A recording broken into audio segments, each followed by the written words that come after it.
This is an ইন্টারভেলোমিটার। এটা ছোট device but ফটোগ্রাফিকে next লেভেলে নিয়ে যেতে পারে। এটা মেনলি ইউজ করা হয় রিমোট দিয়ে ক্যামেরাকে কন্ট্রোল করার জন্য। আজ আমি এটা আনবক্স করব, সেটআপ দেখাবো, টেস্ট করব আর দেখবো এটা অ্যাকচুয়ালি ওয়ার্থ ইট কিনা। বক্সের ডিজাইনটা সিম্পল বাট ক্লিন। সামনে প্রোডাক্টের ইমেজ আর বেসিক ইনফরমেশন দেওয়া আছে। এইটা একটা ওয়্যারলেস টাইমার রিমোট, মানে ডিস্টেন্স থেকেও ক্যামেরা কন্ট্রোল করা যায়। সাইডে কিছু ফিচার্স মেনশন করা আছে। এখন বক্সটা ওপেন করি, দেখি ভিতরে কি আছে। বক্সের ভিতর আমরা পাচ্ছি main remote, receiver, cable and user menu. প্যাকেজিংটা নিট, সব কিছু অর্গানাইজ করা আছে। ফার্স্ট ইমপ্রেশনে ডিভাইসটা সিম্পল বাট সলিড ফিল দেয়। ডিভাইসটা লাইট ওয়েট, ইজি ক্যারি করা যায়। বাটনসগুলা রেসপন্সিবল আর ডিসপ্লেটা ক্লিয়ার।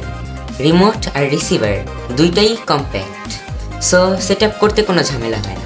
ওভারঅল ডিজাইনটা সিম্পল বাট ফাংশনাল। সেট আপটা অনেক ইজি। রিসিভারটা ক্যামেরাতে কানেক্ট করতে হবে, তারপর দুইটা ডিভাইস অন করলেই রেডি। একটা বাটন প্রেস করলেই ক্যামেরা শট নেয়।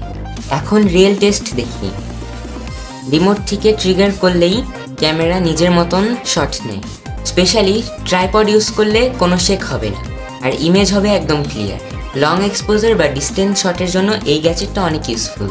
এইটার মেন ফিচার হলো ইন্টারভ্যাল শুটিং, মানে টাইম সেট করলে অটোমেটিক্যালি ক্যামেরা মাল্টিপল শটস নেবে।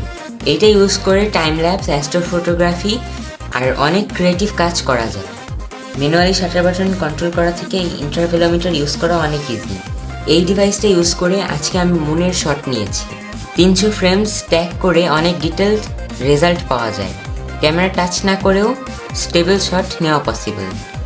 So the question comes, is it worth it?